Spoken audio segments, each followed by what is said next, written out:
Listen carefully. What I'm about to tell you was never meant for your ears. There is a reason this story has been buried under a century and a half of silence, reduced to whispers, dismissed as folklore, or buried in forgotten archives.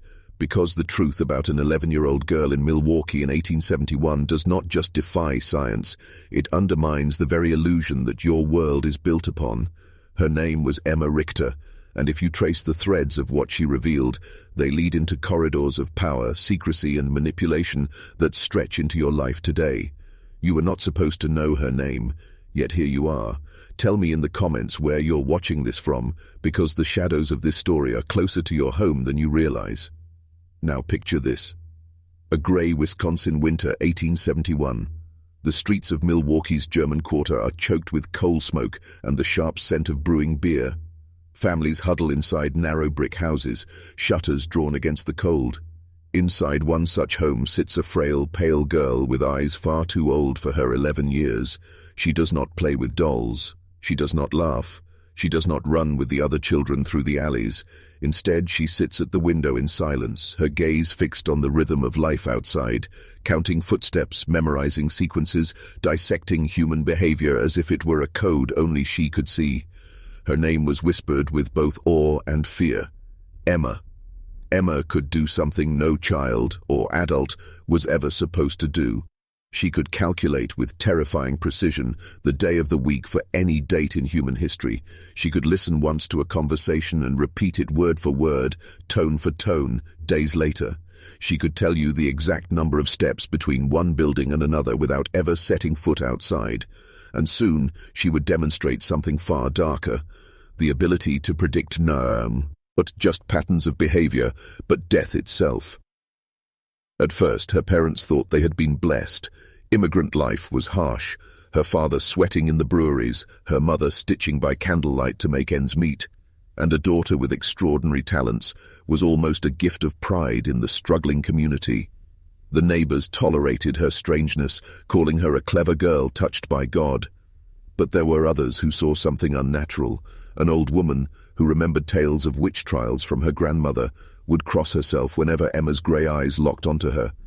Even the parish priest, who initially blessed her, began to mutter that perhaps such gifts were not divine at all. Then came the first death. A man in the quarter, Johann Dietrich, collapsed in the brewery at precisely 14 minutes past 2. The cause, heart failure, but Emma had announced it that very morning, down to the exact minute, explaining her reasoning as if death were nothing more than the outcome of an equation. She had calculated his drinking habits, his uneven footsteps, his failing body. To her, the end of a man's life was just a mathematical inevitability. Word spread like fire through the cold streets. A child who knew when you would die, a girl who could see secrets no one wanted uncovered. Fear began to take root. Neighbors avoided the Richter family. Whispers of witchcraft grew louder. And yet, what if Emma wasn't cursed?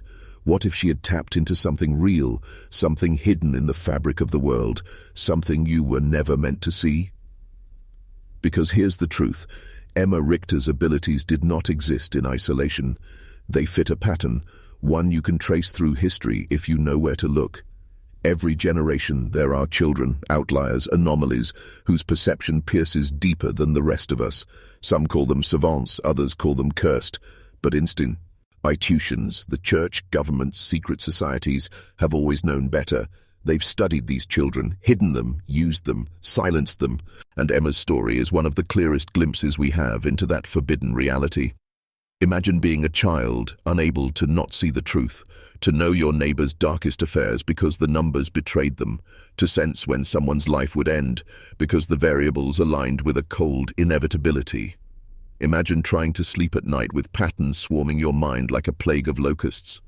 That was Emma's life, burdened by sight too heavy for a child. And when she began predicting not only deaths but scandals, betrayals, and crimes, the German Quarter of Milwaukee turned against her family. By spring, 3 men would be dead, 1 family would flee, and Emma herself would vanish, leaving behind only a leather journal filled with numbers that no one has dared to decode. What was in that book? What if those numbers were not random scribbles of a disturbed child, but a key, an encrypted map of hidden knowledge? And if the patterns Emma saw could be reduced to calculation, then ask yourself, what else in your life is a pattern you cannot see? Your habits, your routines, your choices, are they really your own? Or are you, like the neighbors Emma observed, nothing more than a predictable sequence waiting to be calculated? This story is not about a girl, it is about you. It is about the prison of patterns you live inside without even realizing. Tonight we begin our descent into forbidden history. Emma Richter is your doorway, and once you step through, there is no going back. The silence that followed Johann Dietrich's death was heavier than the Milwaukee winter itself. Imagine the sound of church bells striking the hour, the creak of wagon wheels over frozen mud, and beneath it all, the whispered question in every home. How did she know? Emma Richter, 11 years old, had spoken death into being with the same calm certainty as a man reciting his prayers. This was no coincidence, and deep down, every man in that community knew what it meant. If she could calculate Dietrich's last breath, she could calculate theirs. Fear isolates faster than plague. Overnight, the Richter family became outcasts. The men at the brewery no longer shared their midday bread with Hinrich. The shopkeepers rushed Greta through her errands, refusing to meet her eyes. Even children who once laughed in the snowy alleys were forbidden to play near the Richter house. A shadow followed the family like a curse, and at the center of it all sat Emma, pale, quiet, unblinking, writing in her leather journal, filling page after page with sequences and calculations no one dared read. But the fear was not just of her predictions, it was the way she explained them. When her father pressed her, Emma spoke like a machine, breaking life and death down into percentages and variables. She didn't weep for Johann Dietrich, she didn't tremble or pray. She explained his demise as if she had merely solved an equation. To her, people were numbers, steps, inconsistencies, decline measured and plotted until collapse was inevitable. That frightened people more than her accuracy. It suggested something chilling about existence itself. Think about it. What if your choices, your sins, your future weren't mysteries at all? What if you were nothing but a series of calculations waiting to be solved? A drunken man believes his downfall is random, but Emma knew the precise day his heart would fail. A woman believes her affair is secret, but Emma could track her footsteps, count the lies in her timing, and calculate the exact hour her husband would discover the betrayal. Patterns. Always patterns. When you hear this, something inside you resists. You want to believe you are different, that you are unpredictable, free beyond the grasp of calculation. But are you? Do you wake at the same time every day, take the same route to work, open your phone with the same restless swipe?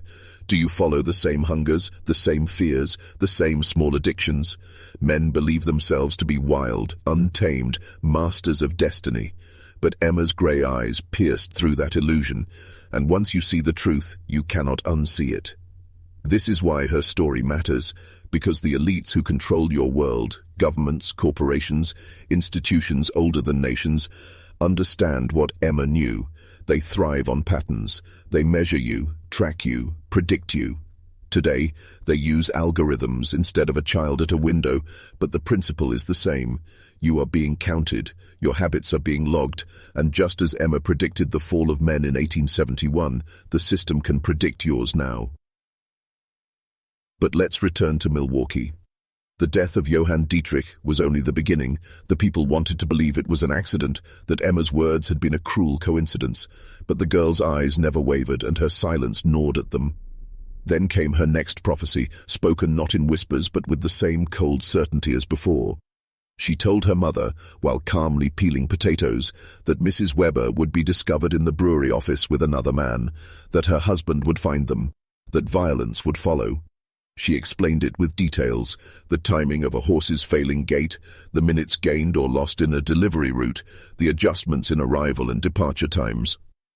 The next morning, as the bells struck 11, Wilhelm Weber returned early from his delivery route, his horse limping badly, and discovered his wife with the brewery owner. Violence erupted exactly as Emma had said.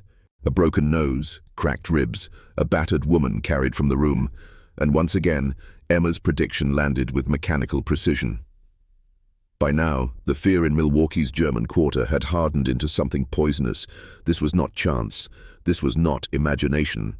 The girl was not guessing. She was calculating. And if she could calculate betrayal, violence, and death, what else could she see? What sins had she already written in that leather book? What futures had she already counted out, waiting to unfold like a grim timetable? Understand this. Emma Richter wasn't a prophet. She wasn't possessed. She was the first glimpse of something that terrifies power itself, that human behavior is not free, not random, but predictable. And once you understand patterns, you hold the strings to control men like puppets. That is why this story was buried, because if you accept what Emma proved in 1871, you can never again believe in the illusion of freedom. You think this is history. It isn't. It's a mirror. The whispers in Milwaukee's German Quarter had become unbearable by the spring of 1871. Two events, two precise predictions, had shattered the fragile fabric of the community. Emma Richter was no longer just the pale daughter of a brewery worker. She was something else, something people feared to name aloud.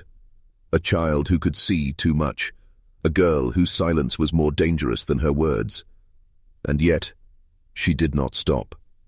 She could not stop, because once you begin to see patterns, they reveal themselves everywhere. Her mind, like a net, caught everything.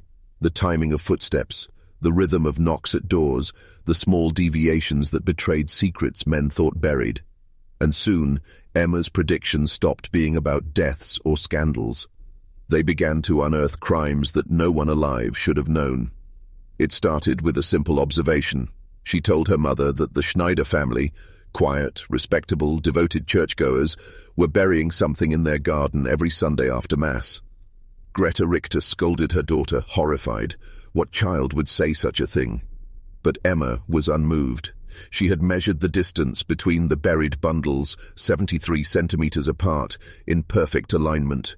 She had observed the dirt beneath their fingernails, the shifting of laundry schedules, the number of paces from their back door to the fence, repeated each week without fail. When neighbors laughed it off, calling it childish fantasy, Emma delivered her calculations with surgical precision. 7 packages, she said flatly, all wrapped in cloth. 2 smaller, 5 larger, buried beneath 3 layers of soil. And then, her grey eyes met her father's. "Would you like me to tell you what's inside?" Hinrich felt his blood run cold. He forbade her to speak of it again, but the seed of dread had been planted. The neighbors began to wonder, what if the girl was right, and worse, what if she revealed their secrets next? Because Emma had begun to talk casually of other things she should not know, the quiet affairs of husbands and wives, the debts men were hiding from their employers, the late-night arguments muffled through walls. She pieced them together like equations, explaining outcomes before anyone else had guessed there was even a problem. To her, human beings were nothing but data points, predictable, plottable, inevitable. And for a tight-knit immigrant community built on reputation, secrecy, and honor, this was more dangerous than any weapon. One night, her father confronted her. "Emma, why do you say such things? Do you want to destroy us?" She looked at him without fear, her voice calm, almost pitying. "Papa, people destroy themselves. I only observe the path. They think their choices are hidden, but they are not. Patterns reveal everything." That answer chilled him more than any scream or tantrum could have, because in his heart, Hinrich knew she was right. He thought of the brewery workers, each with their drinking habits, their rhythms of labor and despair. He thought of his wife's quiet routines, his own predictable routes to work. Had Emma calculated his life too? Had she written in that leather journal the hour his breath would leave him? This is the moment where the story begins to turn. Because what Emma revealed wasn't just gossip, it wasn't just scandal, it was corruption, buried crimes, shadows the community wanted to forget. And once she began to expose them, people realized something terrible. Emma Richter was not just a child, she was a mirror, and everyone who looked into her saw their sins, their patterns, their end. Here is what you must understand. This is why institutions fear truth-tellers, why those who pierce illusion rarely survive, because if you can see patterns, you can predict. If you can predict, you can see. Control. And if you can control, you hold the keys to power itself. That's what Emma stumbled into, not with ambition, not with malice, but with the simple, terrifying clarity of a child who could not stop seeing. In the weeks that followed, more deaths would come, more secrets would unravel, and the journal she filled, page after page, would become something that no one dared open after she disappeared. A cipher of human behavior, a book of inevitabilities, a record of corruption that reached deeper than anyone wanted to admit. The question is not why Emma vanished. The question is who wanted her gone. By now, the Richter household was no longer a home, but a fortress of whispers. Every knock at the door carried suspicion, every glance from a neighbor burned with quiet hostility. Greta avoided the market whenever she could, and Hinrich walked with his head down on his way to the brewery. But Emma did not flinch. She sat at the window, recording, counting, calculating, as though the fear of others only sharpened her focus, and that was when her gaze turned toward authority, the men who believed themselves untouchable. Father Koller was the first, the stout Bavarian priest who had once praised Emma as a divine blessing, now avoided her family altogether, and yet Emma continued to speak of him. One Sunday evening, as her parents sat by the stove, Emma interrupted their silence. Her voice was calm, clinical. Father Koller will leave Milwaukee within the month. His collection box is short by $73. He has removed 32 coins each week since Advent. The missing money will be discovered when the archdiocese audits the parish accounts. He will flee before the scandal reaches the newspapers. Greta dropped her mending. Hinrich's pipe slipped from his hand. "Emma," he whispered, "you must not say such things about a man of God." But the girl's grey eyes remained steady. "God does not hide numbers, Papa. Patterns reveal all." A week later, the whispers began, small murmurs about missing church funds, rumors of debts, and an unexpected letter from Chicago that had drawn the priest away. Within 3 weeks, Father Koller was gone, just as Emma had said. But Emma's sight did not stop at the church doors. Next came Dr. Friedrich Müller, the respected physician of the quarter. Emma remarked one morning, as she buttered her bread, that Dr. Müller's visits to a certain widow's home were too frequent to be medical. She noted the precise minutes he stayed, the chance, Jez in his gait on the nights he left later than usual, and the sequence of lanterns extinguished in the house. "He tells her he is treating her lungs," Emma said matter-of-factly, "but he is not measuring breath, he is measuring pleasure. Soon his wife will notice the change in his patterns. She will demand answers." Hinrich slammed his hand against the table. "Enough! You will not destroy our lives with this poison." But even as he roared, his voice shook, because deep down he knew his daughter was not inventing lies. She was revealing truths too sharp for anyone to handle. "Do you see it now?" Emma was stripping away illusions, the priest, the doctor, the pillars of trust, revealed as men following patterns of weakness and corruption. And here lies the danger. Institutions survive only when secrets remain buried, when the faithful trust their priests, when the sick trust their doctors, when the common man trusts his leaders. But if a child can calculate their deception, predict their downfall, what happens? The foundation cracks. Authority itself begins to bleed. The German quarter felt it. The taverns grew quieter. The brewery men eyed one another with suspicion. Wives whispered in kitchens, wondering when their names might leave Emma's lips.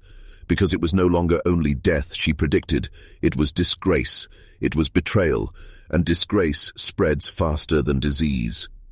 And yet, Emma did not gloat. She did not smile when her predictions came true. She wrote, she counted, she watched. And the journal beside her bed grew heavier with each passing day.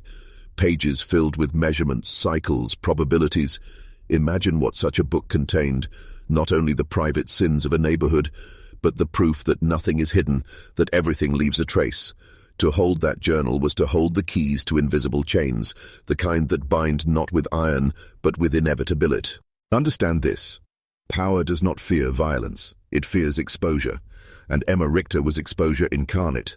That is why her story grows darker here, why the whispers in Milwaukee would soon become screams, because the child had seen too much, and the men who wore collars and carried titles realized something terrifying. If Emma could calculate their secrets, she could destroy them without lifting a finger. And when men in power are threatened, they do not pray, they erase. The first death people could dismiss as misfortune, the second scandal they could call coincidence. But when the third body fell, the German quarter of Milwaukee no longer whispered. They panicked, because now it was undeniable where Emma Richter's grey eyes turned. Life unraveled. It began on a cold April morning. Emma sat at the kitchen table, her fingers tracing the grain of the wood, her journal open beside her. Her mother stirred soup at the stove, trying to hum against the silence that had swallowed their home. Without warning, Emma spoke. Herr Bauer will not wake tomorrow. His lungs are failing.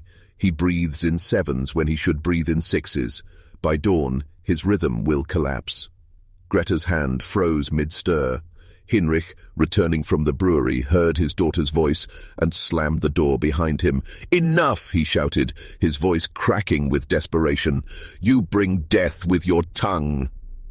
But Emma only looked at him, her eyes pale and empty. "I do not bring it, Papa. I only measure it." The next morning, Herr Bauer's wife found him cold beside her, his chest unmoving, dead before sunrise, just as Emma had said. And that was the moment fear metastasized into hysteria, because the neighbors no longer saw Emma as a child. They saw her as a curse, a herald of death walking among them. Mothers pulled their children away when she passed. Men spat on the ground at the sight of her. Doors locked when the Richter family walked by. Greta wept in secret, clutching her rosary until the beads snapped, while Hinrich drank himself into a dull haze at the brewery. But Emma, she remained unshaken. She filled her journal night after night, as though nothing outside her numbers mattered. The tension snapped when Mrs. Weber, bruised and humiliated from her husband's discovery of her affair, declared Emma the devil's child. Her words spread like fire through tea. The quarter. Others followed, men whose sins Emma had calculated, women whose secrets she had unveiled. And suddenly the mutterings became accusations. The priest was gone, the doctor avoided them, the neighbors turned hostile. The Richter home was surrounded not by community, but by enemies waiting for another death to confirm their fears. Now pause and think. Imagine being Hinrich or Greta Richter. Your daughter sees what no one else sees. Her words are knives cutting open the flesh of secrecy, and every time she speaks, the world around you darkens. Would you silence her? Would you protect her? Or would you, like so many communities before, sacrifice the outcast to preserve your fragile illusion of order? But this was not hysteria alone. No. Beneath it ran something deeper, darker, because Emma's predictions had begun to brush against not only neighbors' scandals, but matters of money, crime, betrayal rooted in the very heart of the breweries, the lifeblood of Milwaukee's German quarter. She had hinted at missing shipments, debts unrecorded, and accidents too convenient to be accidents at all. Men who profited from silence now felt the eyes of a child, stripping them bare. And powerful men do not fear curses, they fear exposure. That is why the deaths did not stop with Bauer. Within weeks another man collapsed, then another, each one tied in some way to Emma's cold predictions. 3 bodies by spring, 3 households shattered, and always the pale girl with the leather book, silent as frost, watching. Some swore they saw her writing equations in the air with her finger, whispering numbers only she could hear. By then, the Richter house was no longer just isolated, it was dangerous. Rocks thrown at the windows, crude symbols carved into the door, and one night a dead crow left on the step, its eyes gouged out. The message was clear. Emma was no longer just fear, but as she was hated. And in that hatred lies the truth of all forbidden knowledge. People do not destroy you for being wrong, they destroy you for being right. This is where the descent deepens. Because after the third death, Emma Richter's gaze no longer stopped at neighbors. Her calculations began to touch the web of power itself, the men who built fortunes in beer and politics, the ones who could not afford a child unraveling their carefully laid patterns, and that, more than superstition, would seal her fate. Milwaukee in the 1870s was not just a city of immigrants and factories, it was a city of beer. Breweries were not businesses, They were empires. They employed thousands, controlled wages, dictated politics, and in the German Quarter, to speak against a brewer was to endanger your family's survival, which is why Emma's next predictions were not just unsettling, they were fatal. She began to notice numbers in the brewery ledgers her father sometimes carried home. To Hinrich, they were meaningless scratches of ink, debts and tallies from barrels delivered, but Emma saw patterns where no one else bothered to look. "The wagons marked for delivery to Racine are short," she said one night, her pencil tapping the page of her journal. 4 barrels missing every 3rd week, not spilled, not spoiled, removed. Hinrich froze. "How could you know that?" he asked, his voice low, almost pleading. Emma's face was blank. "The sums never balance. The loss is deliberate. Someone profits from silence."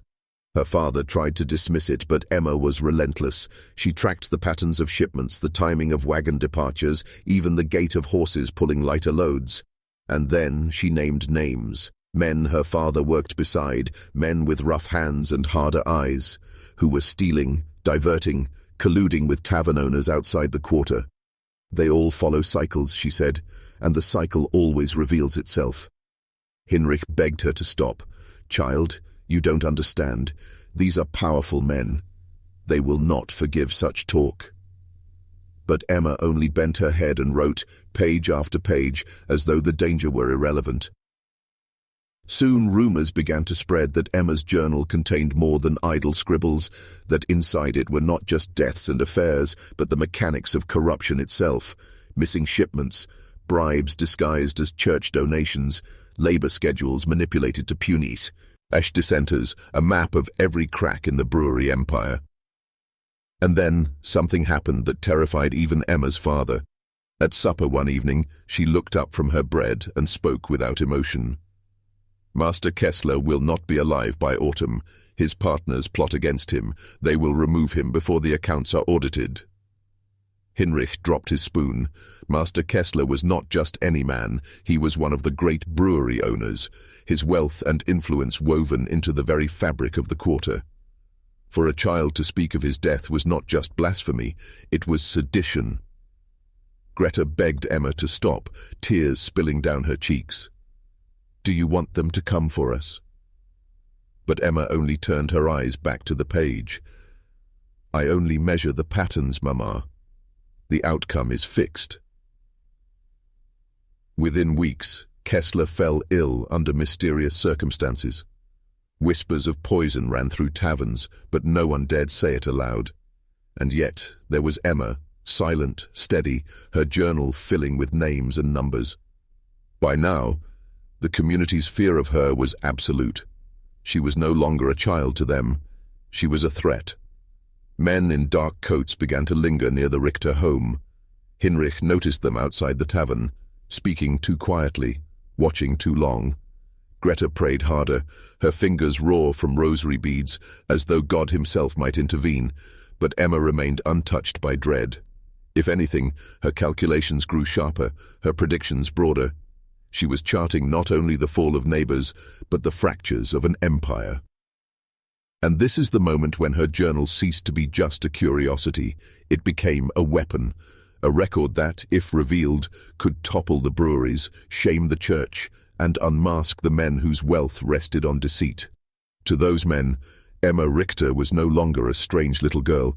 She was a liability, a danger that had to be contained.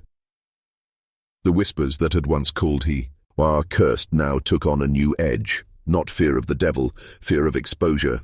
And in Milwaukee in 1871, exposure was often answered with disappearance. By summer of 1871, the Richter family was collapsing under the weight of Emma's sight.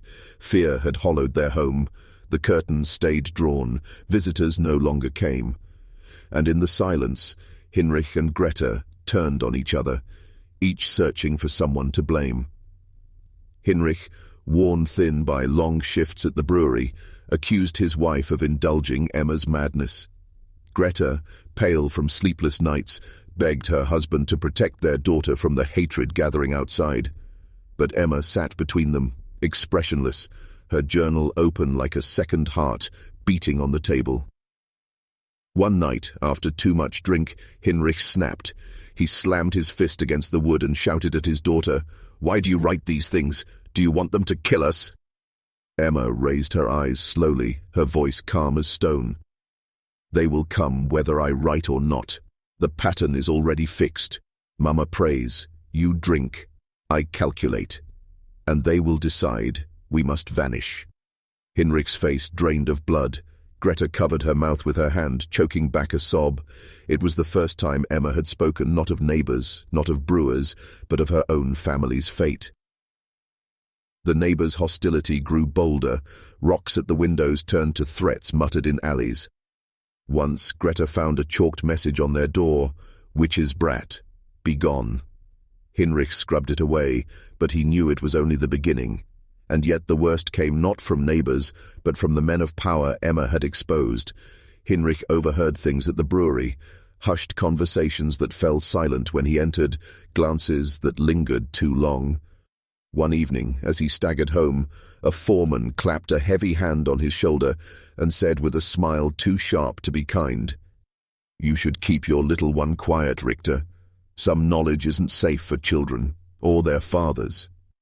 Hinrich understood. The journal had to be hidden, or destroyed. That night, he tore into Emma's room, snatching the leather-bound book from her bedside. Greta screamed at him to stop, but Hinrich roared, his hands trembling as he raised the journal above the stove. Emma did not move. She only said in a voice cold enough to freeze his blood, "Burn it, Papa, but the patterns are not in the pages. They are in me. You cannot burn me." The silence that followed was worse than any scream. Hinrich lowered the book with shaking hands. Greta pulled Emma close, but her embrace felt fragile, desperate, as though she already knew she could not hold her daughter for long.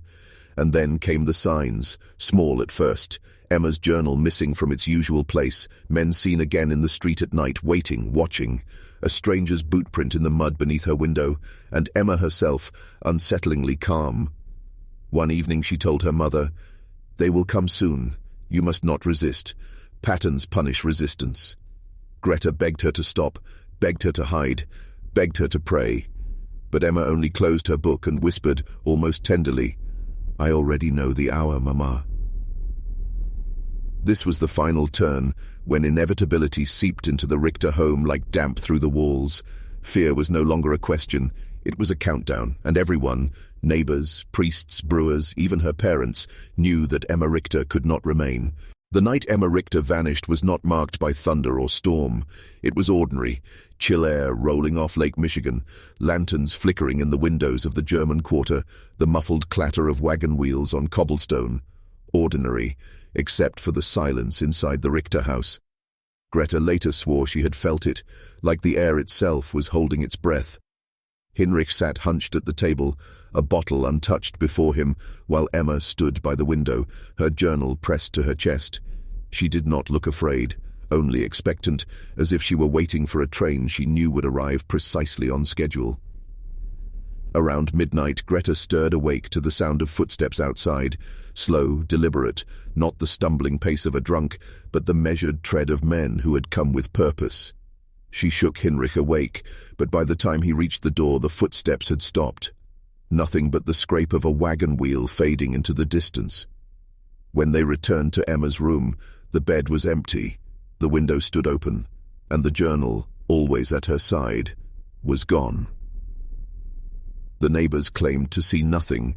Some whispered of dark-coated men lifting the girl into a wagon, her face pale in the lantern light. Others said she walked out of the house willingly, calm as ever, as if following an unseen rhythm only she could hear.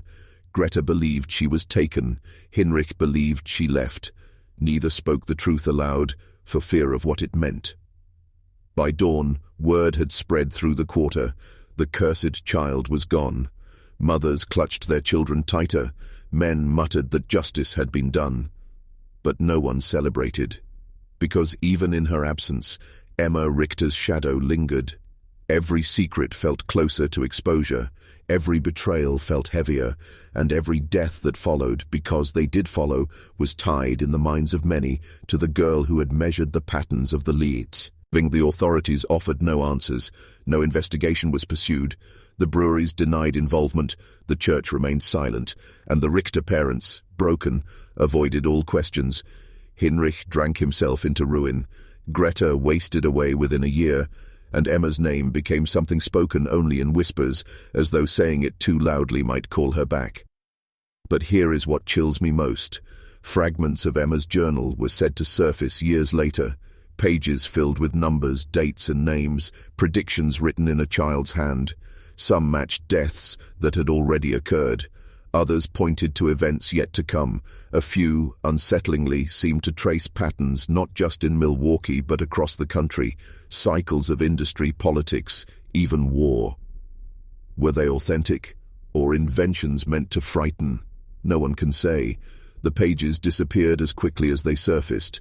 Some claimed they were destroyed, others swore they were taken into private collections, hidden away like dangerous relics. What cannot be denied is this. After that night, Emma Richter was never seen again. No body, no grave, only the silence she left behind, and the sense that somewhere her pale eyes were still watching, still calculating, still writing the ledger of inevitability. Because if Emma was right, and the world truly runs in patterns, then her disappearance was not an end. It was another step in the sequence, a vanishing that had to happen so the cycle could continue, and that is why, more than a century later, her story has not died. It has metastasized. Because when you hear her name, when you feel the prickle at the back of your neck, when you begin to sense the inevitabilities in your own life, you are in some way touching the pattern she saw. The pattern that never ends. So what became of Emma Richter? Officially, nothing. She is not in the archives, no grave in Milwaukee, no records beyond a census line that simply ends. History does what it always does with the inconvenient. It swallows, it erases. But silence is not absence, and patterns do not die. Consider this. Families in the German Quarter whispered of seeing her long after that night, a pale figure at the edge of crowds, a girl staring from alleyways, always with a small book clutched to her chest, lips moving soundlessly, as if she was still recording, still calculating, long after she should have been gone. And the pages, those scattered fragments said to surface decades later, some contained predictions that reached far beyond her own time. Stock market crashes, wars, epidemics, even the sudden deaths of men who had never set foot in Milwaukee. Written, if you believe the handwriting experts, in the script of a 12-year-old girl. Do you believe that? Or do you dismiss it, the way people always dismiss what frightens them? Because here is the truth her story leaves us with. Emma Richter may have vanished, but her pattern never did. Every cycle she saw continues. Every inevitability she calculated still unfurls. The question is not whether her ledger was finished. The question is whether she is still writing it. And maybe, just maybe, that explains something. Why you keep returning to her story. Why the name unsettles you. Why, as you sit there, you can't quite shake the feeling that someone is watching. That a pair of pale eyes are fixed on you even now. Not with hatred, not with malice. Only with the cold, unblinking patience of a girl who never stopped measuring. Emma Richter did not curse her neighbors. She did not doom her family. She did not vanish. She calculated. And if you're listening, if you're hearing this voice right now, then you are already inside her pattern. You may think the story ends here, in the shadows of the 19th century, with a child who vanished into the silence of Milwaukee's streets. But patterns do not care about centuries. They do not decay. They repeat. And Emma Richter's ledger is not finished. Because when researchers tried to trace her fragments, they found something strange. Dates that extended well beyond her own lifetime. Pages marked with years no child in 1871 should have even imagined. 1914, 1929, 1963, each beside a single word or name. A war, a crash, a death. And then, something worse. Predictions that have yet to pass.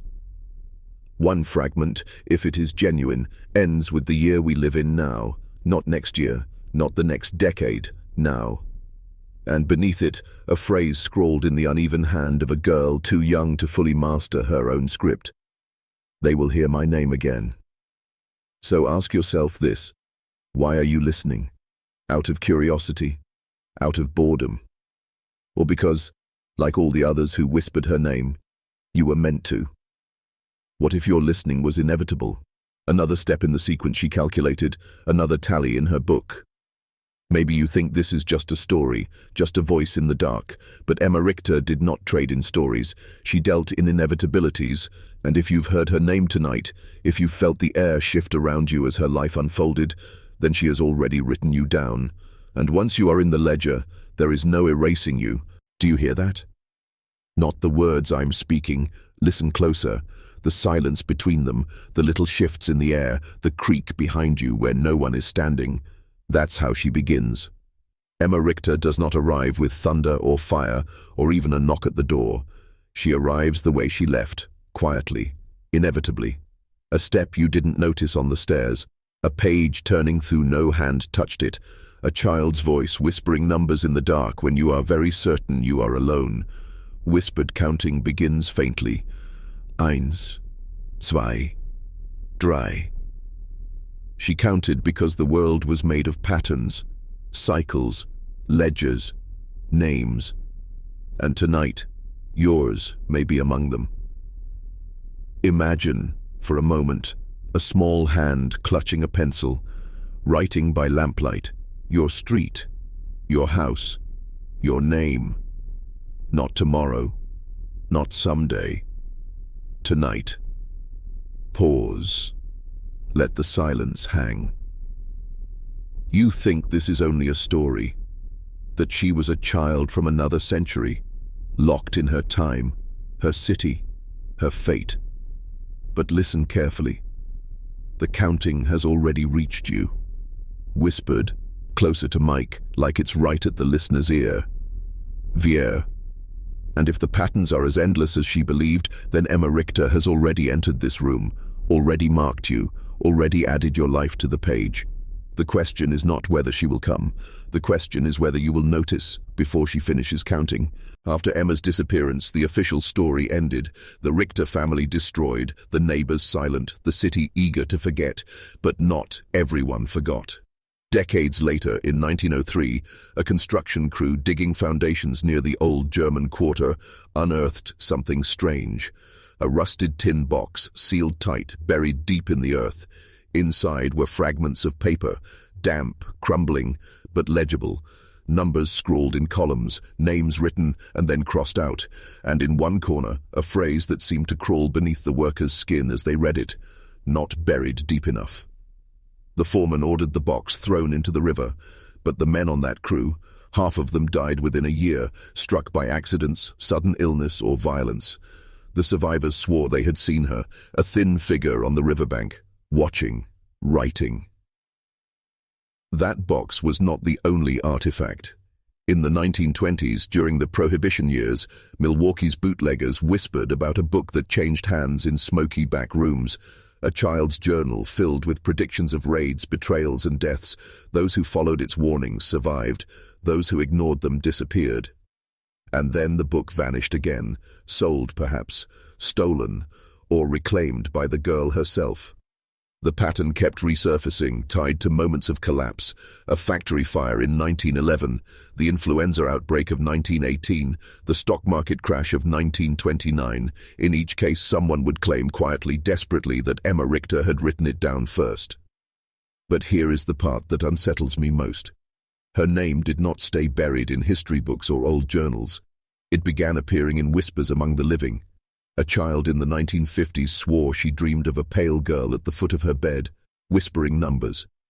A priest in the 1970s claimed to hear scratching sounds during confession, as if a pencil were tracing sins onto paper. And in the 1990s, a Milwaukee historian disappeared after announcing he had found the complete Richter ledger. If Emma Richter truly vanished in 1871, then who or what keeps writing? And if her ledger is still in progress, if the pattern still unfolds, then maybe it doesn't matter where she went that night, because she never left.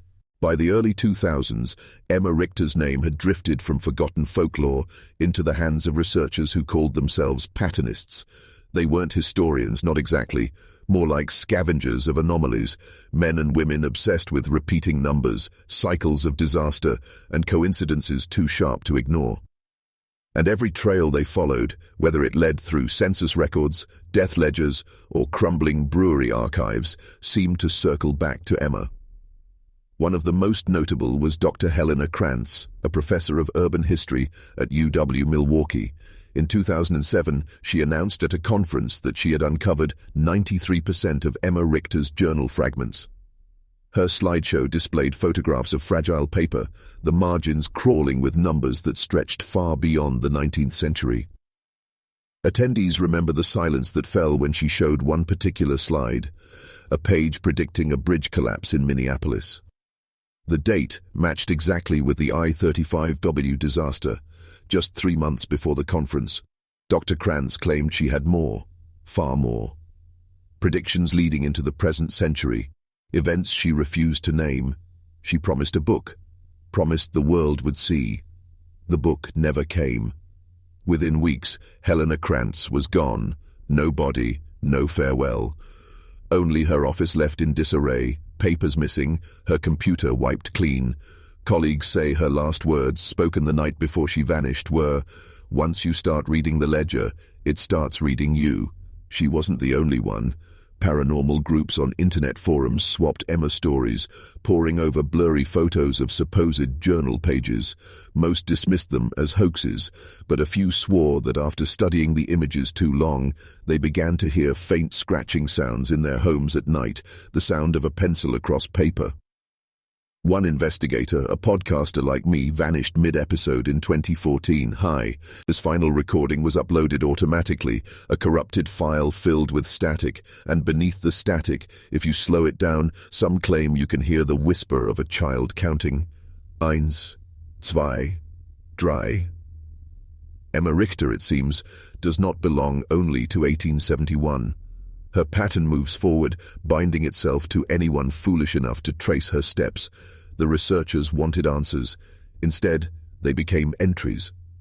Because the ledger doesn't just record the dead, it records the seekers. And if you've made it this far listening, perhaps you should ask yourself whether she is already writing your name. In 2009, during renovations of an old brewery warehouse in Milwaukee's 3rd Ward, workers stumbled upon a sealed room bricked over for more than a century. At first, they thought it was just storage, dust, broken crates, but when the air cleared, they found something else. A small table, a single wooden chair, and scattered across the floor, pages, hundreds of them, torn, water-stained, but unmistakably written in the jagged hand of a child. The workers reported the find. The Milwaukee Historical Society arrived, eager to catalogue the discovery. But the process halted almost immediately, because many of those pages were not merely records of the past, they were instructions, lists of names that did not exist in the 1800s, dates that stretched into the 1900s, even the 2000s. One page, smeared with mildew but still legible, contained this line: "The bricks will break when the air returns." It was as if Emma had written the moment of discovery itself. Among the papers were sketches too, childish drawings in graphite, crude stick figures with crossed-out eyes, houses with flames painted in smudged charcoal, and on the back of one sheet, a series of circles linked together like gears turning in sequence. In the final circle, smaller than the rest, was a word scrawled over and over again: Ankunft. Arrival. The Historical Society kept the discovery quiet, or tried to, but leaks happen. A custodian who helped box the papers claimed he began dreaming of Emma nightly. She would stand at the end of his bed holding a pencil. He said she never spoke. She only wrote in the air above him, her hand moving faster and faster. 2 months later, he vanished. His keys were found in the locked hallway of the Historical Society archives. His car remained in the lot, but the man himself was gone, as if erased. No police investigation followed. The papers were sealed away, catalogued, and removed from public access. But whispers spread, curators admitting that Emma's handwriting was real, her predictions uncanny, her presence unbearable. Some staff refused to work in the building after dark, others quit altogether. Because the room that had been sealed for a century was not simply a forgotten chamber, it was a vault, a place where someone long ago tried to bury Emma Richter's words so deeply that no one would ever read them again.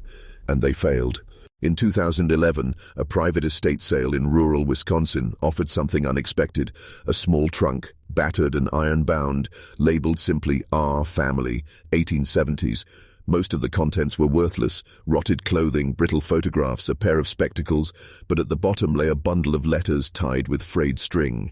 They were written in German, dated between 1870 and 1872, and though time had faded the ink, one name surfaced again and again: Emma. The letters belonged to Greta Richter, Emma's mother. They were not addressed to her husband Hinrich, nor to neighbors. They were confessions poured out to a sister who had remained in Germany, letters that were never mailed.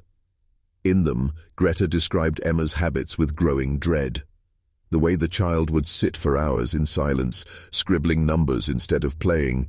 The way she spoke of deaths before they happened, whispering them like secrets too heavy for her small frame. One passage read, "The girl counts even in her sleep. Her lips move, but no sound comes. And when I shake her awake, she looks at me as though I have stolen something from her. I fear she belongs not to us, but to the pattern she sees." Another letter revealed something more chilling. Greta admitted that she and Hinrich had considered binding Emma, locking her journal away, forbidding her from writing. Hinrich had even spoken of sending the girl to an asylum in Chicago, but Greta hesitated, torn between terror and guilt. Her final unsent letter ended abruptly, the handwriting jagged, desperate. "We are only steps in her ledger. That is why she looks at us so coldly. Hinrich does not understand, but I do. She has already written the end of us, and the end cannot be changed." The trunk contained one other object. Beneath the letters lay a child's ribbon, once white, now yellowed with age. Around it, a single word written in charcoal: Abgeschl, Orson. Finished.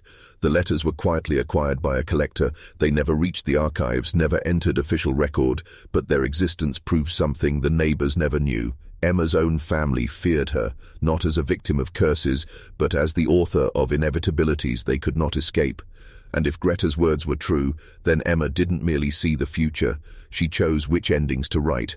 In 2015, while clearing the archives of a defunct Milwaukee law office, researchers discovered a sealed envelope marked, "Do not release, R Street, 1871.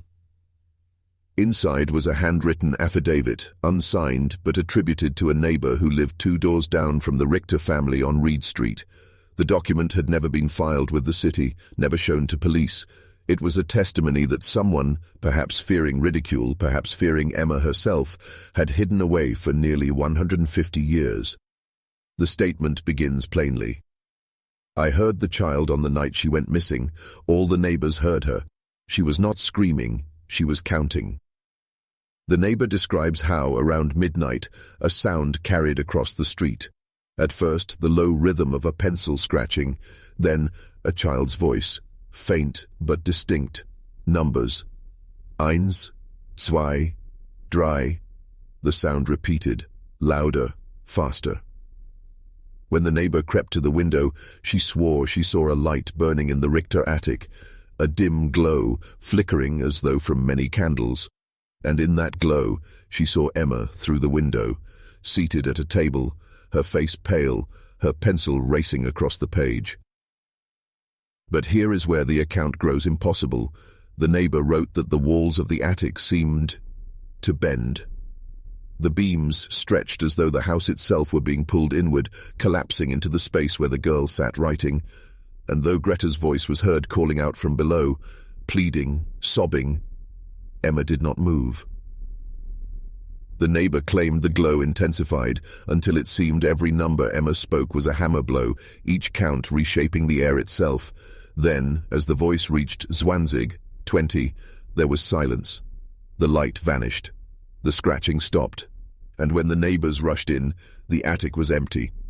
But the affidavit ends with one final note. The table remained, the chair remained, and on the table, a pag, I not yet dry. Upon it was written not her own name, but ours. Each of us, every family on Reed Street. I saw my name, I saw my wife's name, I saw my children's names, written already, as though she had been waiting for me to look. The testimony was hidden, never spoken aloud in court, never entered into any official record, perhaps because the neighbor knew the truth. Emma Richter was not abducted, she was not lost. She completed the sequence, and then she moved beyond it. Which begs the question, if she wrote down the names of everyone on Reed Street that night, whose names is she writing now?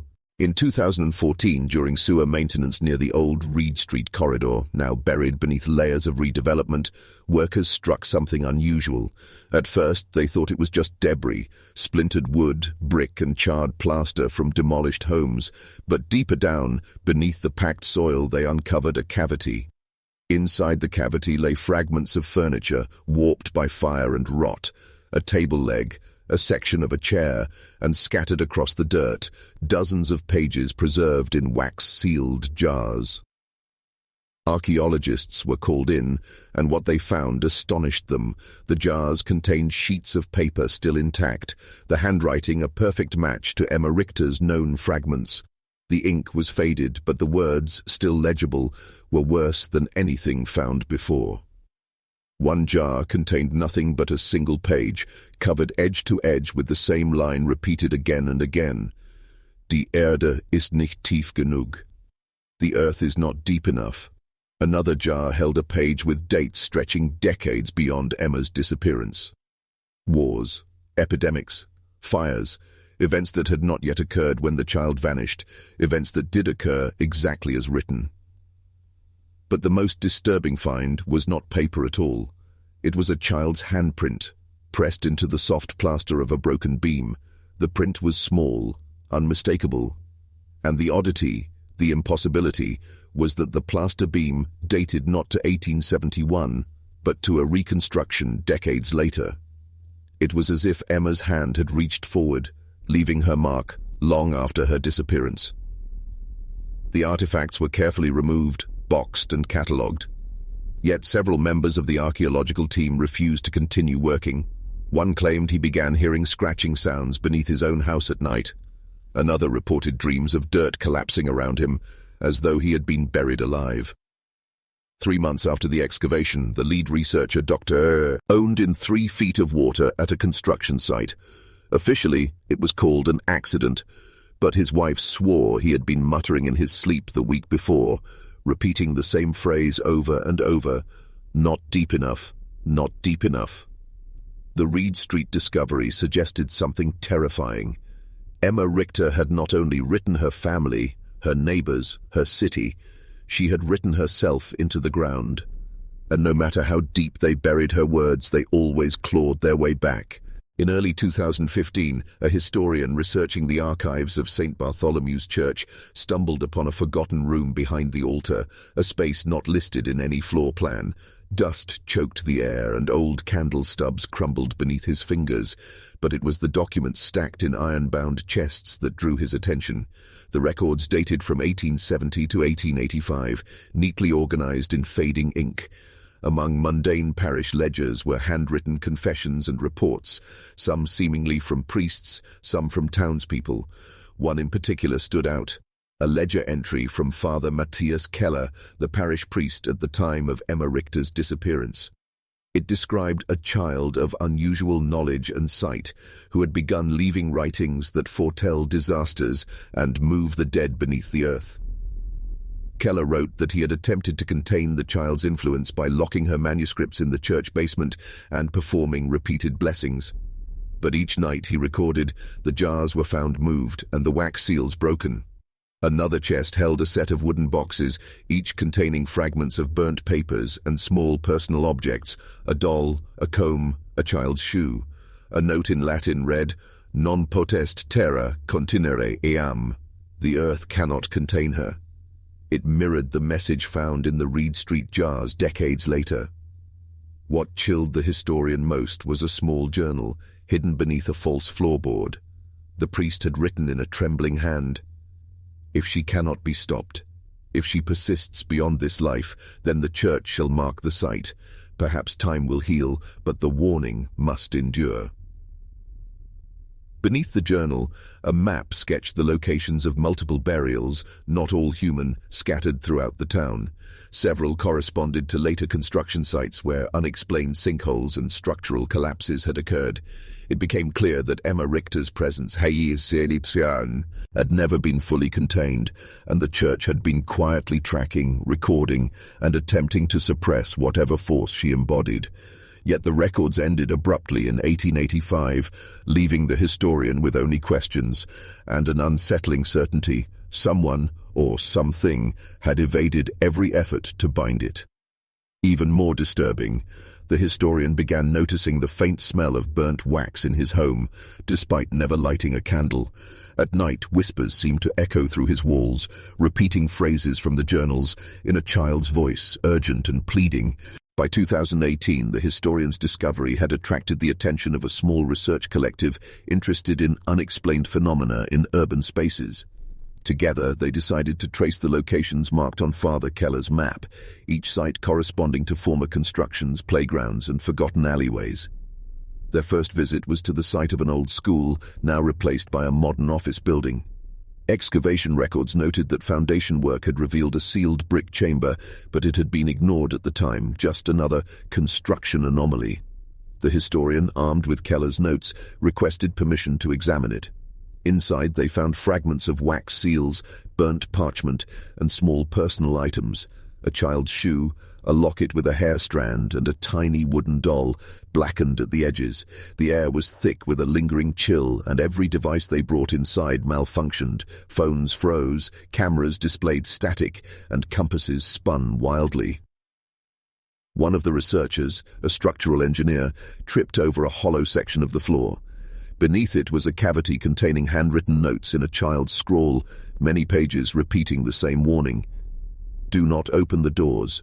Do not wake the earth. She watches." At that moment, the office lights flickered, and a soft whisper, almost inaudible, seemed to circle the room. "I am here. I never left." The historian realized something terrifying. Emma Richter's presence was not confined to the past. The efforts to bury, seal, or hide her had only dispersed her influence, allowing it to seep gradually into modern structures. Each construction site, each disturbed layer of earth, acted as a conduit. Meanwhile, the town began noticing subtle anomalies.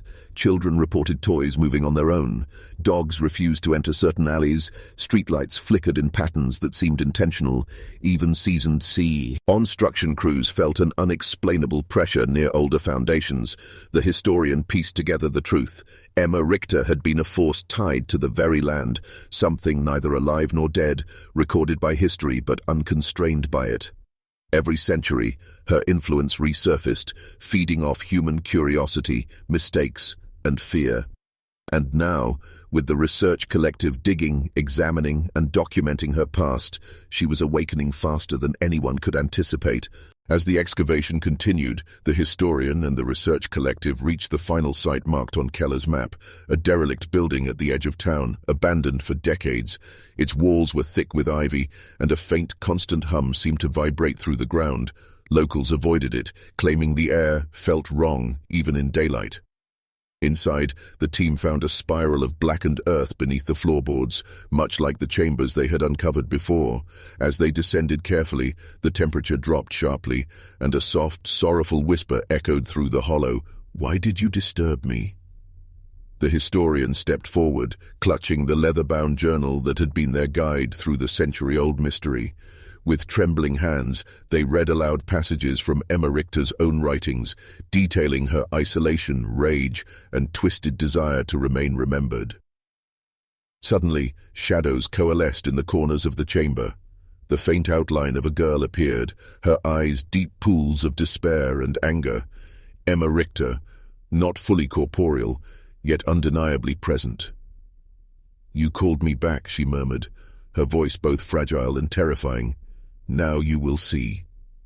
The chamber trembled. Old floorboards cracked under invisible weight.